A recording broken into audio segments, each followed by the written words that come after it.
Sonra... Yani bu vazodan da ver 2.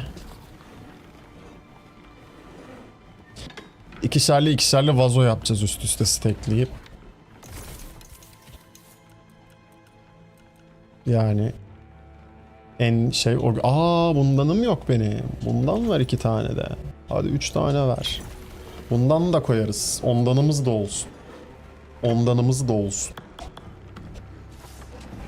Şu evi 250 yapmadan uyuyamayacağım ben. O yüzden salamıyorum hala yani. Hala salamıyorum. O evi ben bir 250 yapacağım abi. Ne yapacağım, ne edeceğim, yapacağım o evi. 250 yapacağım. Şimdi bundanı nereye koyabiliriz? Bundanı buraya koyabiliriz aslında. Dur bakayım. Evet. Bir saniye. Müsaade bir. Ustaya müsaade. Bunların üstüne de buradan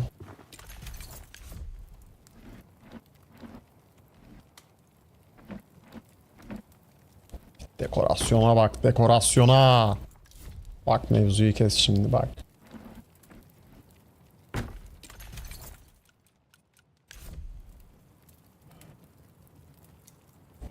Böyle kulpu dışarıda olsun. Ama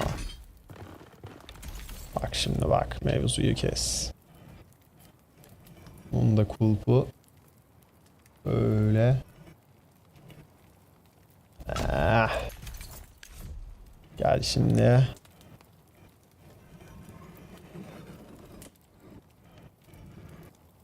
Bir tane mi koyabiliyorum ya? Yapma ya. 2 koyayım. Olmaz mı? Bir tane koydurtuyor. Olsun. Tamam. Bunun içlerine koyabiliyoruz mu? Yok, koyamıyoruz. Okey. Şu odunu da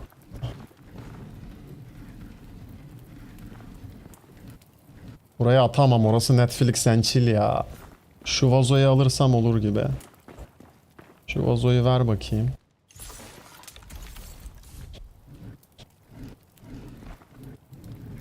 Aynen. 164 zaten. 2 veriyor bu zaten değil mi? Yok. 1 veriyormuş, 2 verdi. Böyle koysam direkt yine 2 veriyor.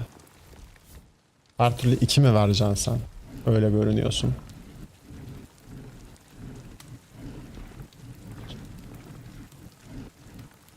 Şöyle koydum o zaman seni. Çok kötü duruyor ama orada ya. Bunlardan dolayı da kötü görünüyor olabilir. Bu da burada çok kötü duruyor.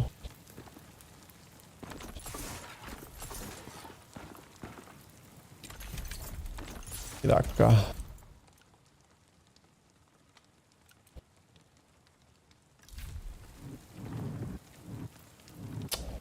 Buraya gidecek tek şey bu ya ama harbiden. 3 verdi bu sefer bak. Tamam. Simple table. Tekrar buraya koy onu da. Gel bunu da böyle koy. Aynen. Ama çok sağa bakıyor, birazcık sola çevirmemiz lazım.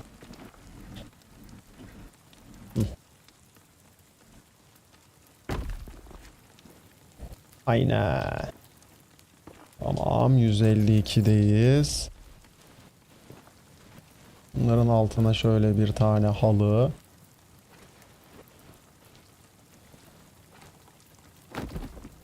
Dört puan verdi. Çok iyi. Sonracığıma kralı kes, kraliçeyi kes hesabı. Buraya bunlar. 4'er puan. Of, çok iyi.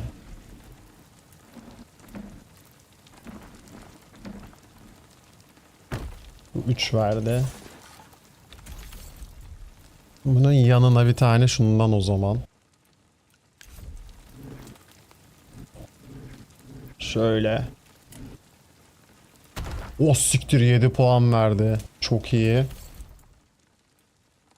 Ama bir tane de buraya koysak o zaman. 2 veriyor bu inatla. Niye 2 veriyor inatla? Allah 2 veriyor. O da mı 2 verecek şimdi o zaman? Evet. Niye öyle oldu? Sağlık olsun. Şöyle açılı koyalım o zaman bunları. Şunu da al. Biraz da bunu da böyle açılı koyalım. Aynen. Okey. Tamam. Ondan sonra altlarına şundan ser bunların. Hadi hasır olanı serelim mi? Hasır kalmamış. Bundan sereceğiz.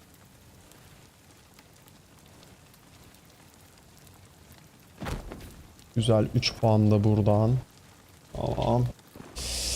Sonracığıma. Bunu nereye sıkıştıracağız? Bunu da buraya fırlat. Usta. Aynen. Olacak gibi. Yaklaştık. Yapacağız.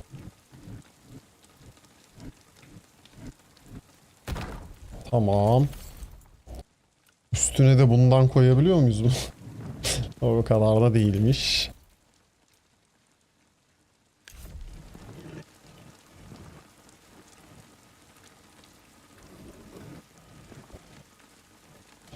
Nasıl ya? Niye durmuyorsun orada? Aynı çiçekten olmasın. Burada da bu olsun.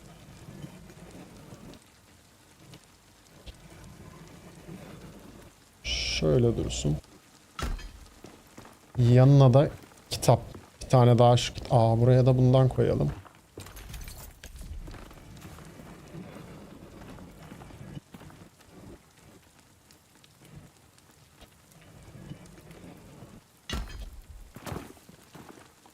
Kötü durdu ya.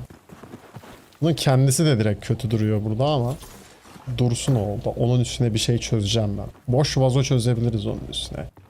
Bir tane boş vazo. Tamam mı? 2 tane de kitap çözeceğiz. Mumlu kitaplar var ya, onlardan. 2 boş vazo, bir tane mumlu kitap. Mumlu kitap girişteki vazonun yanına. Boş vazo merdivendekine. Diğer boş vazo da merdivenden çıkınca. O boş vazoların içinde de benim böyle minik zulalarım var. Çaktırma. You cannot rush an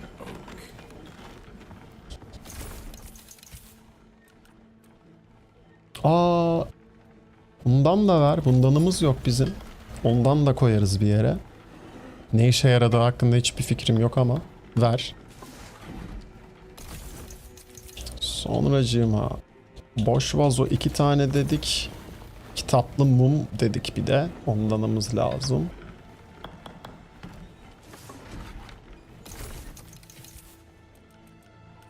Nerede kitaplı mum? Heh, burada. 2 tane bundan. Şu baştakinden de craftlamadım ben galiba. Craftladım mı hiç? Yok, koymadık da craftlamadık da. Ver abi bundan da 2 tane dursun. Dursun yalanda. Şeylerin üstüne atarız belki bunları. Ya da bunların üstüne şey atarız. Şu komodinleri atarız. Olabilir. Always go with the grain, young.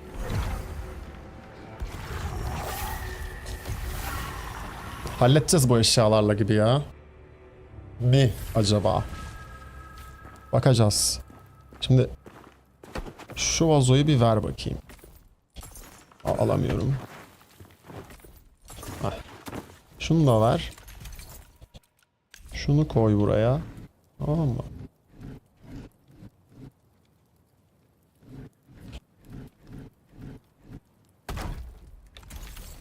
Bunun üstüne de bunu koy. Olmuyor mu? Olmuyor. Okey o zaman.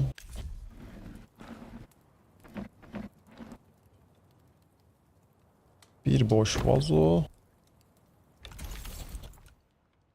Bir tane üstüne bundan. Olmadı. O zaman yanına bundan.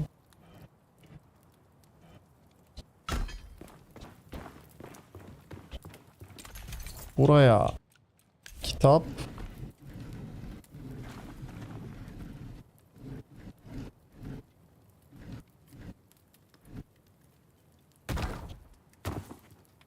Çok kötü durdu. Bura çok kötü. Allah.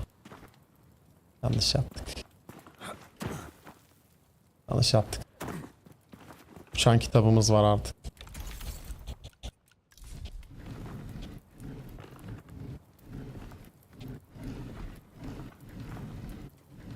Nasıl çıkacağım ben oraya geri?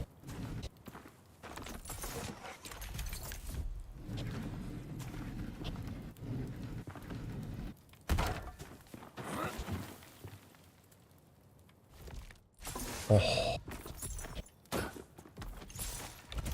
Orada zaten ışık var. Şuraya komodin koysak daha mı mantıklı? Burada da saklambaç oynarız ha. Hop, bulamaz ki, bulamaz ki.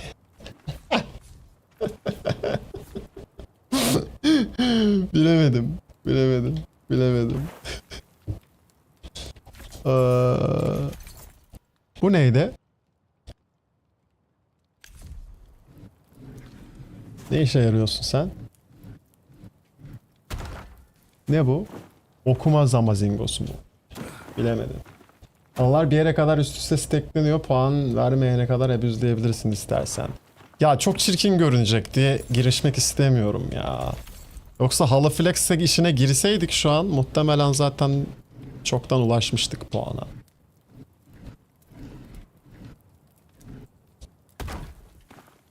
Bundan buraya.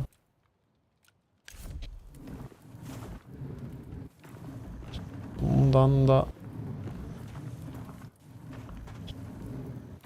buraya mı?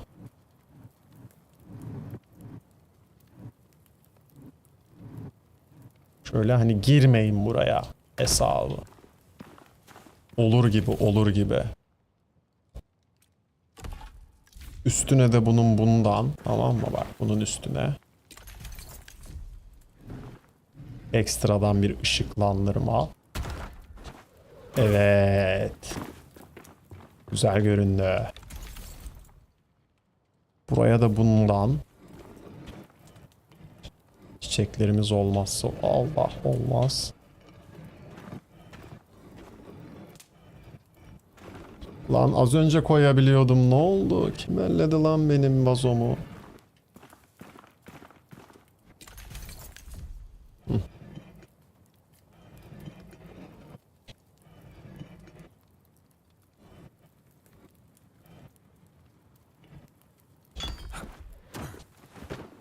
Tamam. Bunun yanı boş kaldı ama bunun yanına koyamıyor muyuz bir kitap daha? Koyamıyoruz. Kalsın. Kalsın. Sıkıntı yok. Buraya bir tane boş vazo. Bir kumbara misali. 186. Sanırım halı basmamız gerekecek bolcana. Burası çok karanlık kalmış. Gel bakayım. Gel. Ya da barbekü abi. Tabi. Tabi nasıl aklımıza gelmez bu? Barbekü abi buraya bir tane. Tam bak. Şuraya mangal başı. Al sana mangal başı. Tertemiz. Orada at köfteni çevir. Kanatları çevir. Tabi abi. Tabi.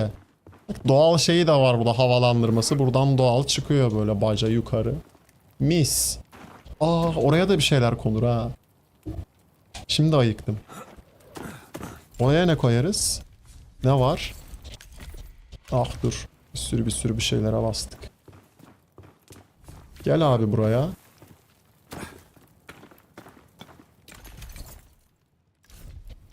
Koy bunlardan buraya. Yapıştır. Ya da Ya da bundan yapacağım.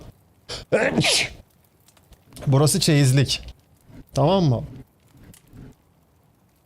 Burası çeyizlik. Tak bir.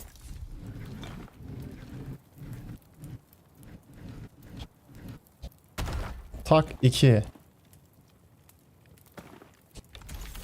Üstüne de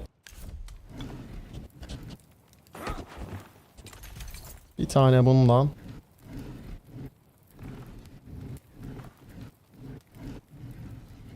Az önce koyabiliyorduk. Dalga mı geçen?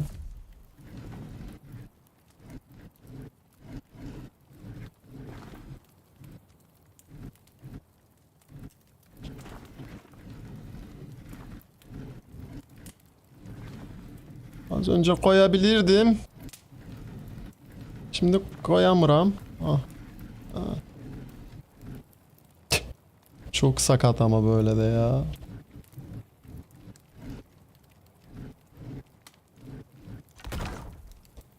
Fizik kurallarına aykırı abi. Ne yapıyorsun ya?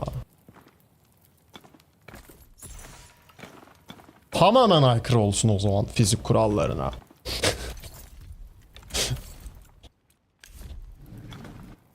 Bir tane de şundan. Koyamıyoruz artık. Tamam, tamamen de aykırı olmasın ya. Bunu şöyle bir koyayım. Çıkayım üstüne alayım şunu. Heh. Abartmayalım değil mi? O kadar da uçmayalım.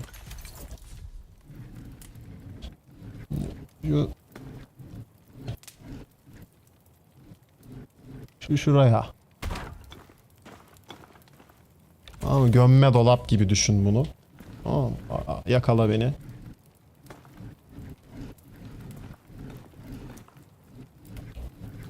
Ben buraya gidersem düşeceğim. Bunun üstünden koyacağız o yüzden.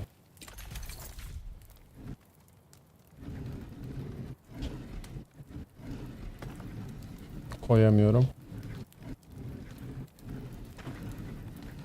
Başaramadık abi. Allah. Dur amacım o değildi. Dur. Ben ilk nasıl koydum buraya peki? Tamam. Ha böyle koymuşum.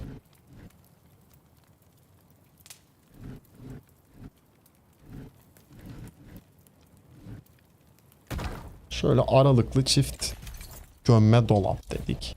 Tamam mı? Şu yere de uca da bundan koysam bence güzel olur. Oraya da dikkat çeker. Bak yere şu uca. Bak. Geldik. Heh. Tam olarak böyle bak.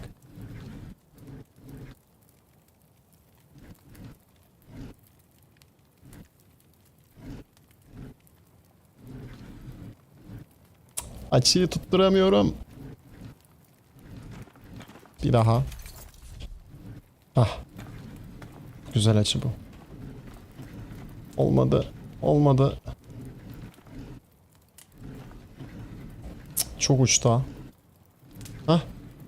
Niye olmuyor? Ol işte. Hah. Olduydu. Evet. Çok güzel. Çok güzel manzara oğlum. Onların üstüne de ne? Şuraya bir tane mum mu? Vazo. Avize vazo. Oluyor. Tatlı oluyor. 201 mi oldu? 50 puan kaldı ya, bir şey değil. Halı Olcan'a 2-3 vazo, bir tane beyaz peynir, bir de Marlboro taş buluğu. Tamam. Bitti.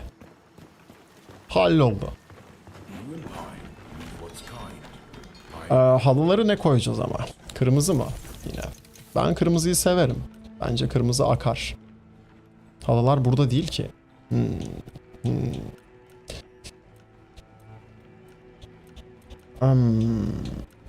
Şu mum... Şunlardan yapalım. Silver yakmayalım boşuna. 3 tane şu mumlardan ver. Halılar Mirameri'deydi. Doğru. Vazo. 2 tane. Ondan sonracığıma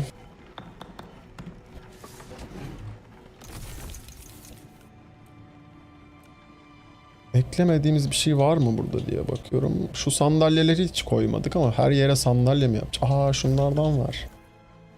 4 tane de bunlardan var. Ufak tabure. Onlardan da lazım tabi. Sonrası kafi. Always go with the grain, young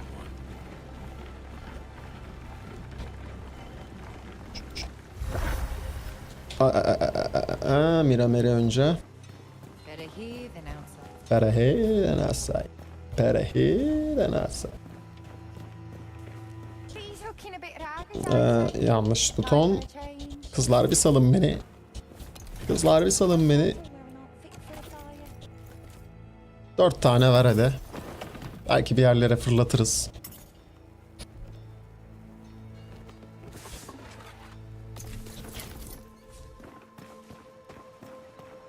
You must grasp. Pat pat pat. Benim 3 level yatağım aşağıda ama değil mi? Evet, aşağıda. Tamam. Şimdi.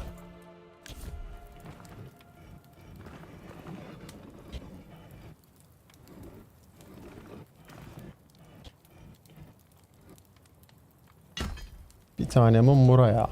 Tamam mı? Gel abi şunların üstüne. Lan oradan niye atlayamıyoruz ya? Çık çık çık çık çık. Çık çık çık çık. Şunların üstüne vazo mu fırlatıyoruz? Fırlatıyoruz abi. Ama önce dur. Üstüne çıkalım. Şuraya bir tane vazo.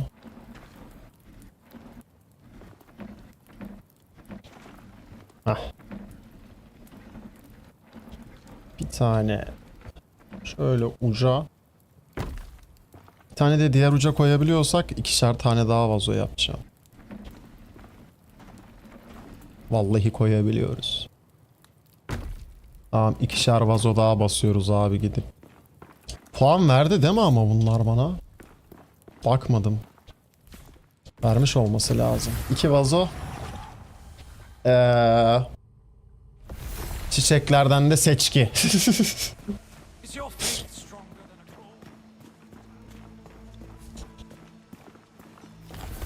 I'm being punished for my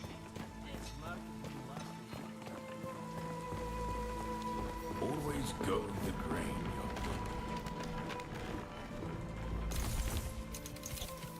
one. 2 vazo. Hangi çiçekten en çok kullandım ki ya? Bilemiyorum, hatırlamıyorum. Galiba şu ikisini en çok kullandım. Şundan 4 tane o zaman. Ver 4 tane bundan. Bakalım puan verecek mi? Bir de çok çiçek kullandık. Belki vermez artık. Göreceğiz. Onu göreceğiz.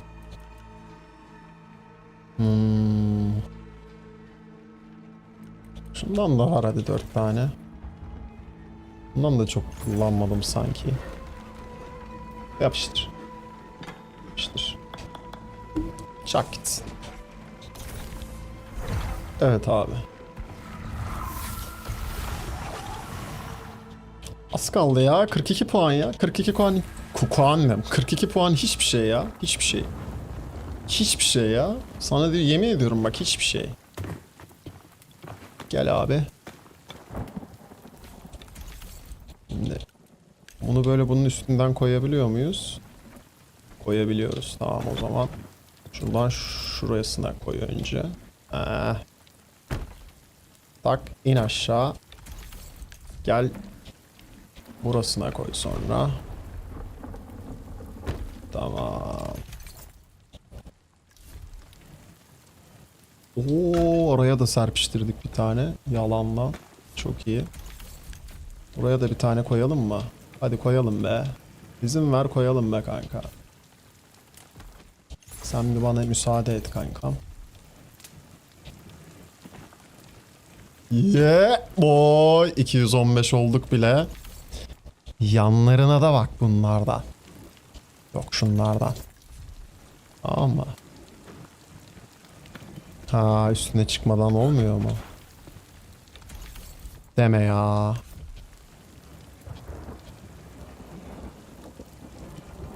Deme ya. Üstüne çıkmamız lazım. Hah hah. Tamam. Yapma ya. Bir kat daha çıktım. Tamam. Artık ol ama.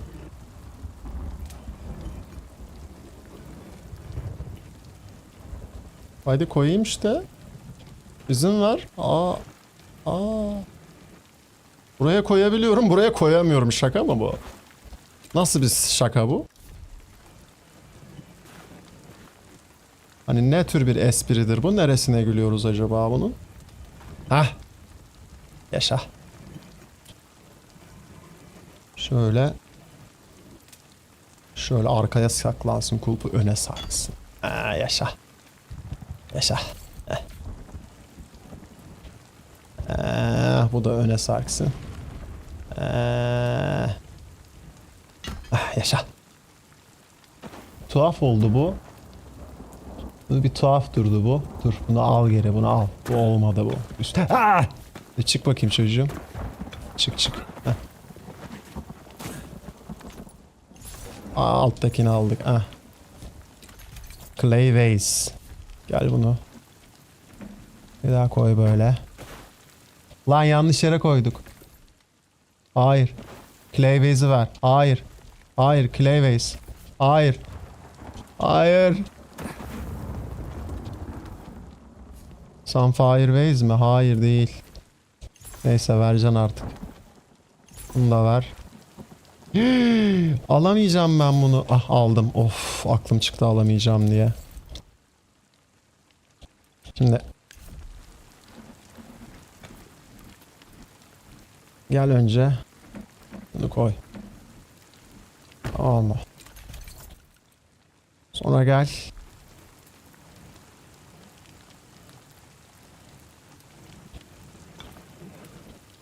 Buradan koyamıyoruz her türlü. Okey. Buradan çıkamıyoruz daha. Çık buradan. Gel buradan. Yine çıkmak gerekiyor. Tamam. Gel.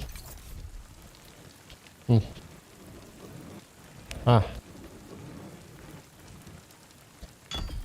Tamam. Aferin bana. Ha. Tamam. Gel buradan.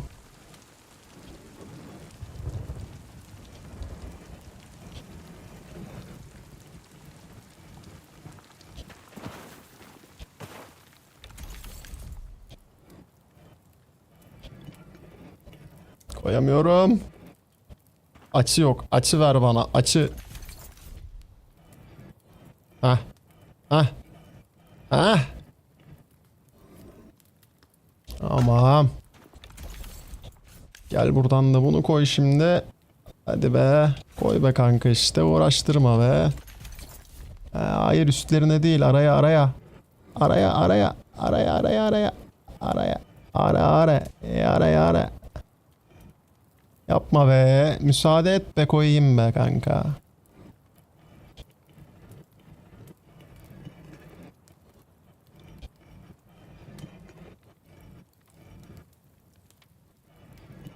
Ha gayret.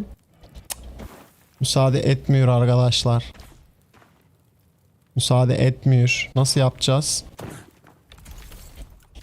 Buradan böyle koysak. Aha. Ayağım kırıldı. Olmuyor. Olmuyor, olmuyor, olmuyor. Saldık mı o zaman? Salmam. Burası peyzaj bahçem olacak benim. Bundan koyabiliriz belki. Evet bundan koydurdu. Derken ha. Tamam. Buraya da full bundan koyacağız o zaman. Mı? Ya da yo. Oraya da aynı şekil çekelim. Buraya da aynı.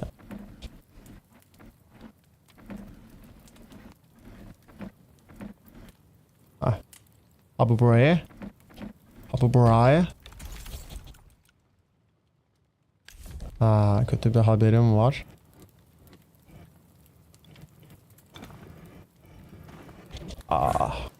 Bir tane daha onlardan almam lazım. Bunları al. Şunları ver bakayım. Clay vase değil. Hayır. Vazoyu değil, şeyi ver. Çiçeği ver. Tulip.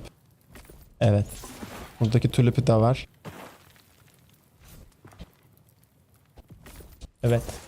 1500 IQ. Hadi bakayım. Gel şimdi.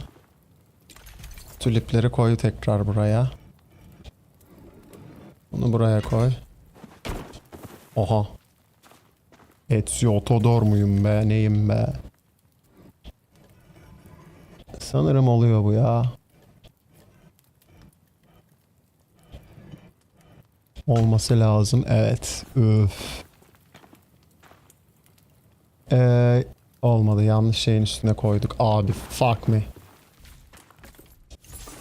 Fuck. Bu taraftan koyacağım. Yanlış açıyla koymamak lazım. Evet, böyle koyacağız. Dur. Ah.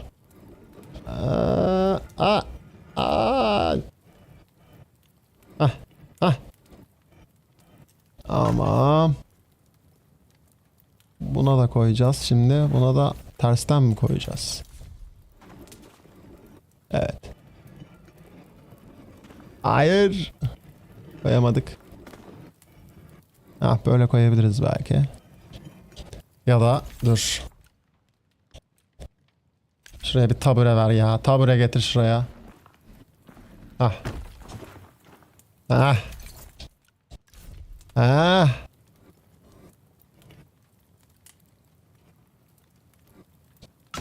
Tamam. Bir tek bu kaldı. Bunu da şuradan çıkabiliyordum. Çıkıyordun, sen çıkıyordun buraya. Artık çıkamıyorsun ha. Peki. Buraya da mı çıkamıyorum artık? Yapma be. Oh no.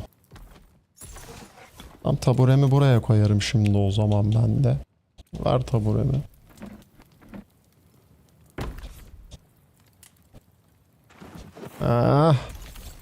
Ben hayırdır oğlum? Feng Shu'nun kendisiyim diyorum sana kanka. Neden inanmıyorsun? Allah. Ayağa kayan bir Feng Shu'yum ama yine de.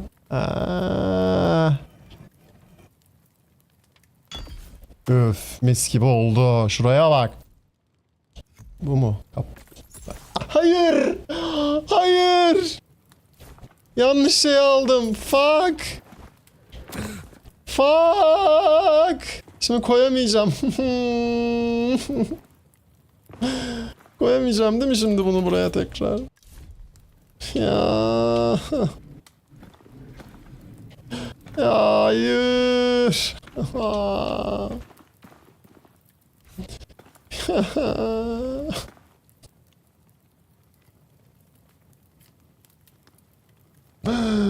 Fuck. Uf, tabure koyacağız şimdi. En baştan tekrar uğraşacağız ya.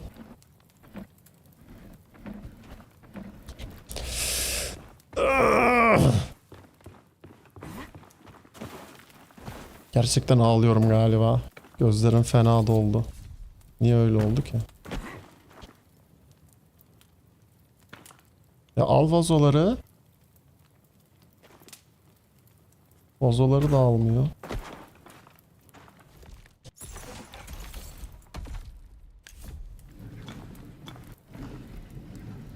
Hı. Heh.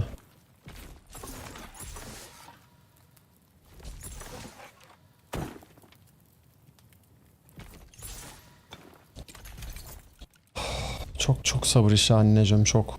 Nasıl hala buna sabrettiğimin ben de farkında değilim. İnanamıyorum hala ama. Gerçekten inanılmaz sabır işi. Oh Jesus Christ ya.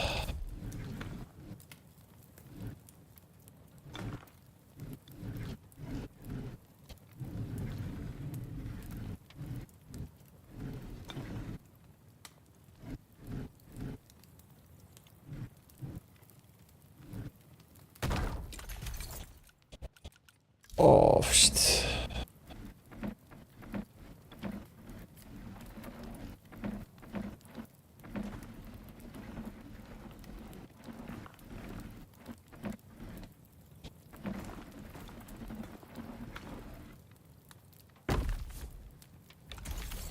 Bir tane de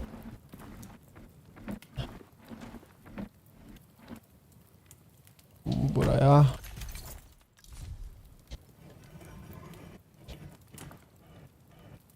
Bir tane buraya.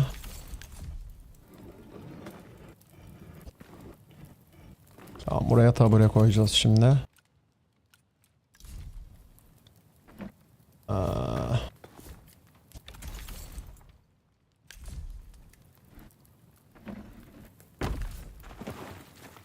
Üf, 1500 IQ, 1500 IQ. Maşallah, maşallah çocuğuma, maşallah. Hop, hop. Hop. Elinden de her iş gelir çocuğumuzun.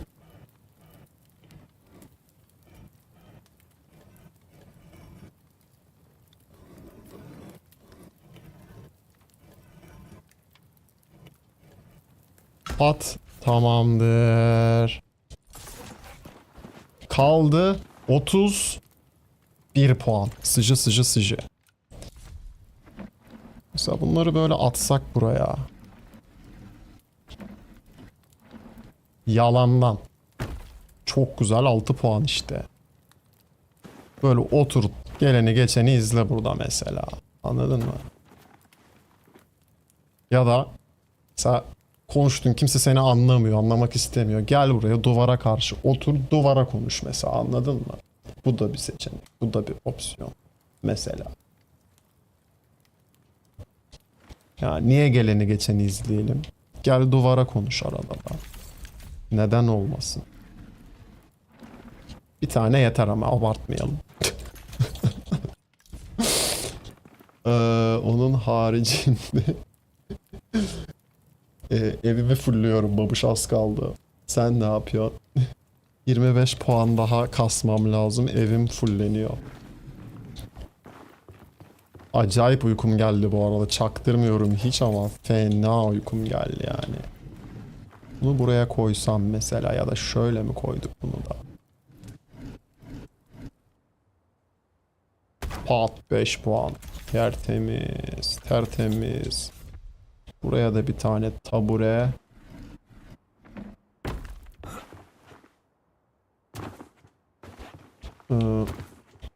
Oturamıyorum ama.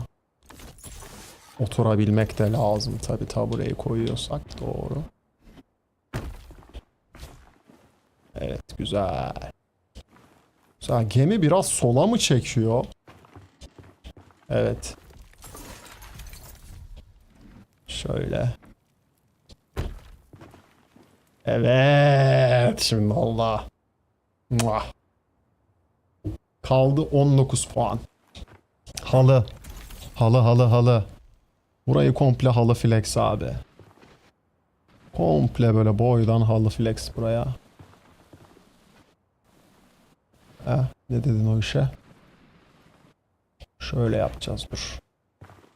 İyi anlamasına. Yaşa, yaşa. Bir tane buraya. Şöyle yapsak.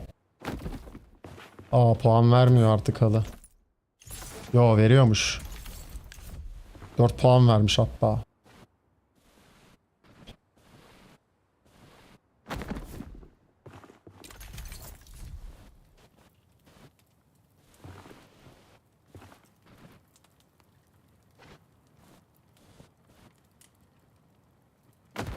Bu niye 2 verdi? Onu da şöyle atsam üstüne. Peki. Yine 2 verdi. Olsun, 2 versin. Varsın, bu da 2 versin. Kaldı 13 puan. Nasıl kasacağız 13 puanı? Yakın yakın ya. Çok bile geç kaldım yani. Bugün bayağı uzadı yayın. Bayağı bir 2 saat falan uzadı yani. 1,5-2 saat. Bir tane de mum şuraya bir yere atsak. Yalandan. Ya da atmasak mı? Çok mum oldu her yer. Şuraya bir halı atabiliriz ama bura çok çıplak kalmış. Orası böyle saz, çalgı, çengi köşesi ya. Aynen. Bak 1 puan verdi. Vay vay anam anam anam anam. 1 puan ne la? Vallahi billahi 1 puan verir. Versin 1 puan 1 puandır. Öpüp başımıza koyarız abi. Hiç sıkıntı yok. Şuraya da yalandan bir tabure atalım. Nineler teyzeler falan geldiğinde ya da şu tahtadan atalım. Ya merdivenin kenarında oturup pusu kurmalık. Ama kafası tutuşur. Siktir 4 puan verdi ama. Dursun dursun. Buraya da bundan. 2 puan da buradan geldi. Bunu da şöyle mi koyduk peki? Hani kahve mavi içmelik.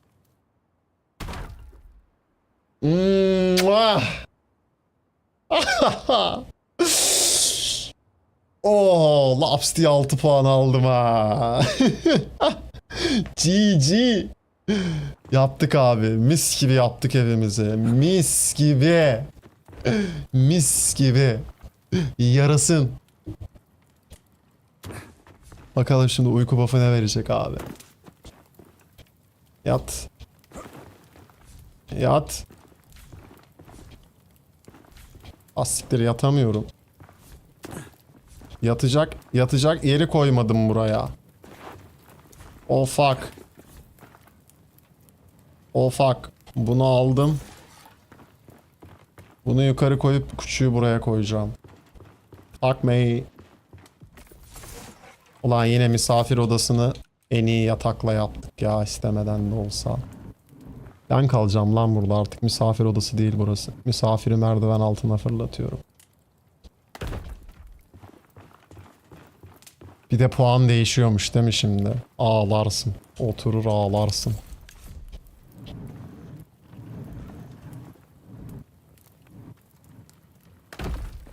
Buna uyuyabiliyorumdur değil mi? Evet. Oh. 2-3 puan hesaplamacalı. Tabi aynen öyle. Benim odaları görsen mülteci kampı gibi, her şey üst üste adım atacak yer yok. Puh. Feng Shui diyorum yarım saattir burada. Feng Shui. Mis gibi bak. Bak 70 can. 15 stamina. Max fokus 50. Muah, mis gibi mis gibi. Oh. Oh. 1,5 saat veriyor bir daha. Fark etmeksizin hangi yatağa yattığın. Bu iyiymiş. Bu yatağa yat mesela, gel. Yeniliyor değil mi süreyi? Üf. Üf. Hemen min-maxlıyoruz çarı şimdi. Crucible'a gidiyoruz. Candan biraz puan düşüyoruz. Hemen min-max. Hemen. 150 kaçtı? 153 yetiyordu bize galiba tamir atabilmek için. Değil mi? Ölme. Evet 153 yetiyor. Şu an 162'yim. 188 oluyorum.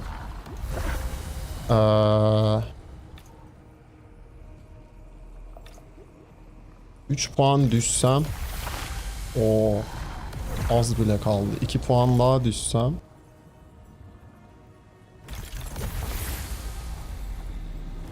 ...169. 1 puan daha düşsem... ...165. Niye gitmiyor canım benim?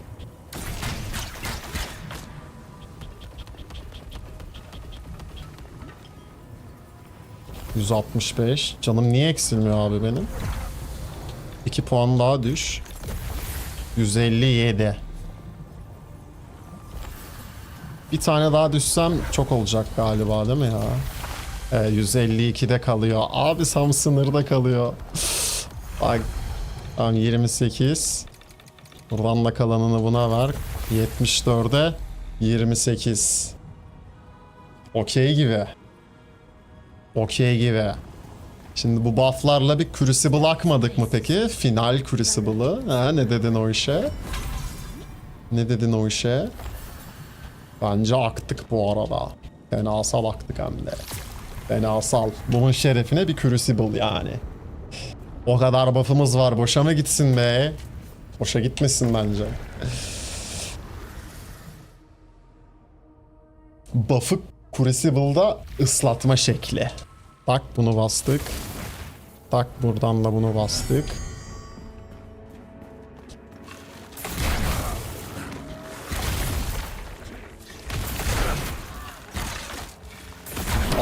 Hedef alma bug'ına şimdi gerçekten ama ya. Gerçekten ya. Benim stamina bir de Mokoko'larda. Güzeliz, güzeliz, genciz, güzeliz, iyiyiz, çıtırız. Pat pat pat.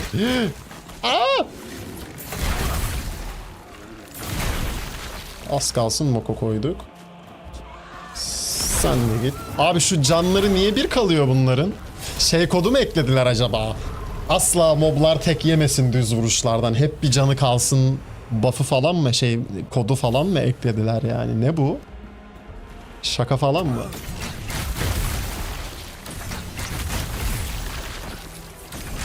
Allah, dolandırıldık. Hop, elektriğin bir bas. Bas salak. Kurtu kendi öldürdü. Okay, let's go.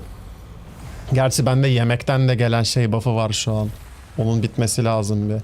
O bitince görürüz. Onun da bitmesi lazım. Çık yukarı, çık dışarı, çık. Eyvah sıçtık. Fena sıçtık. Oradan çıkmam daha. Tempoyu kaçırdık. Bir dahaki çıktığımda büyük olan ayıkacak, bana oradan geçirecek bir tane. Bak bu tek yedi mesela. Allah, menzilde değilim diye mi yemediler acaba tekrar? Ay, perileyemedik. Tamam. Okey. Tamam, yemek buff'ı bitti, güzel. Şimdi asıl hasarımızı test edeceğiz küçük moblarla. Tak. Çat. Mesela tek yiyor, güzel. Yemedi o. Kritle mi tek yiyorlar sadece acaba? Belki de. I don't know. Ne yapıyor bu? En aşağı kadar indi mi? Manyak beni kovalıyor. Aklı sıra. Vallahi beni kovalıyor. Ruh hastası köpek. Kokumu arkadan gele kokumu takip etti.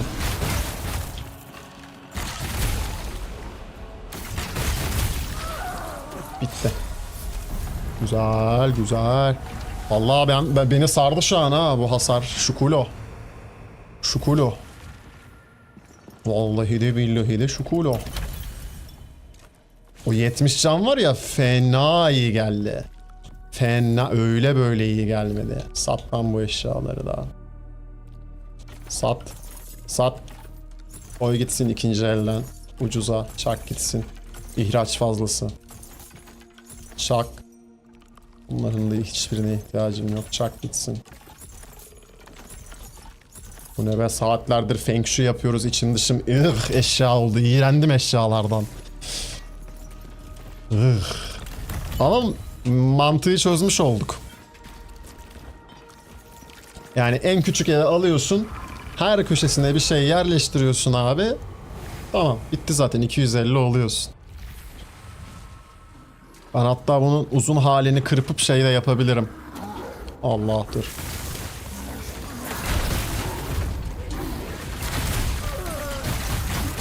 Direkt video halinde yükleyebilirim YouTube'a belki. Bakalım.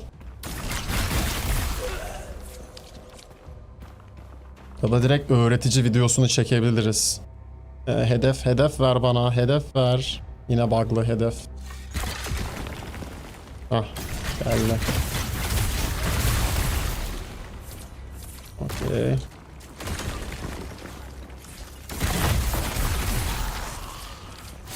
Abi bak ne kadar fark ediyor ama base hasarı arttırmak. Dexterity'ye verdim ya.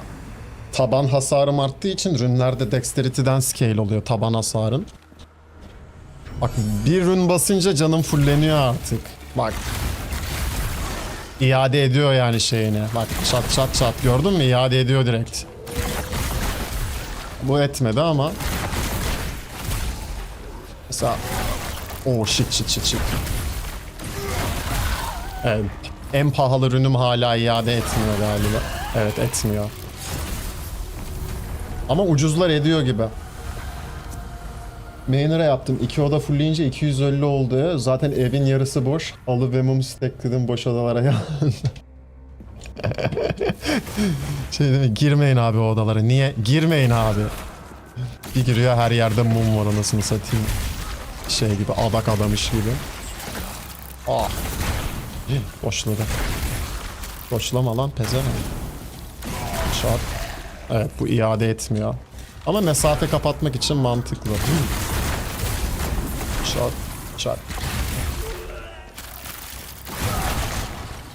Hedef al. Güzel.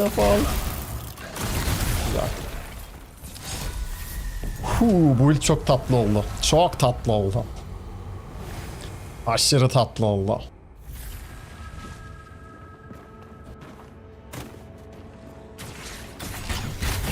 Evet eskisi kadar hızlı değiliz. Zaten eskiden o kadar hızlı olmamıza da gerek yoktu. Aa verdi bu arada full iade.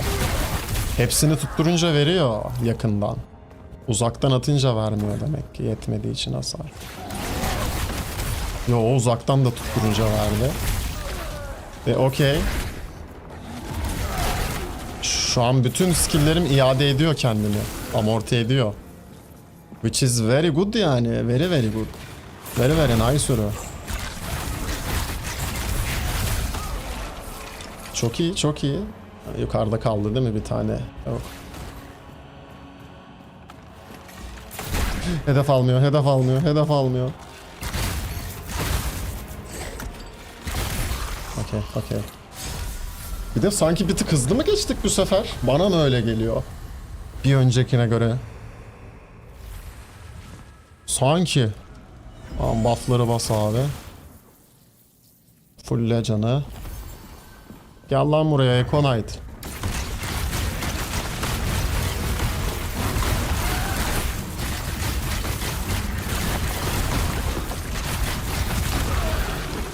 Holy shit. Güzel. Güzel.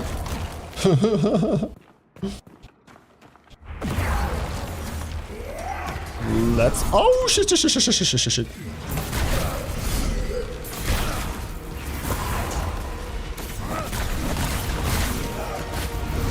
Oh no.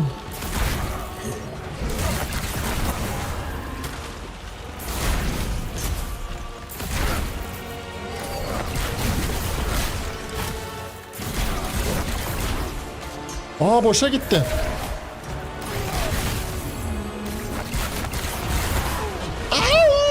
Şımardım. Son skill'i erken attım. Şımardım. Ama şeyi öğrenmiş oldum. Sondan bir önceki skill'im boşa gitti. Çok uzaktan skill atınca saymıyor bile. Gitmiyor yani mermin direkt. Yok diyor kardeş hayırdır diyor. Onu da öğrenmiş olduk. Sağlık olsun. En azından yatak buff'ıyla fenasal olduğumuzu öğrendik. Çar'ı o yüzden hemen eve bırakıyoruz. Tamam mı? Bundan sonra buff alacağımız yer burası. Burası bizim şeyimiz. Ruhumuzu yenilediğimiz evimiz. Ev, yuvamız. Geliyoruz abi yuvamıza. Çıkıyoruz odamıza. Yatıyoruz, dinleniyoruz, buff'ları alıyoruz. Sonra Crucible'la, Pestilence'de neyse işte her şeyi tekimize atıyoruz. Çıkıyoruz tin merdivenimize abi. Cozy. Yatıyoruz. Mamma mia. Çok iyi abi. Çok iyi. Ben bu işi sevdim. Çalışıyor. Tebrikler Moon Studio. Yapmışsın abi. Hem de 1,5 saat. 1,5 saat. 1 saat de değil yani. Mük. Akar. Vallahi chat'im. YouTube. Sonradan izleyecek arkadaşım. Bu zamana kadar eşlik eden arkadaşım. Hepinize çok teşekkür ediyorum. Bugün bayağı haddinden fazla yayın yaptım. Bayağı da yoruldum ama çok keyifliydi. Yeni şeyler öğrendik. Bu build'imizi de eskisinden daha hasarlı bir hale getirdik aslında. Bugünlük benden bu kadar. Night babuşum. Görüşmek üzere diyorum arkadaş.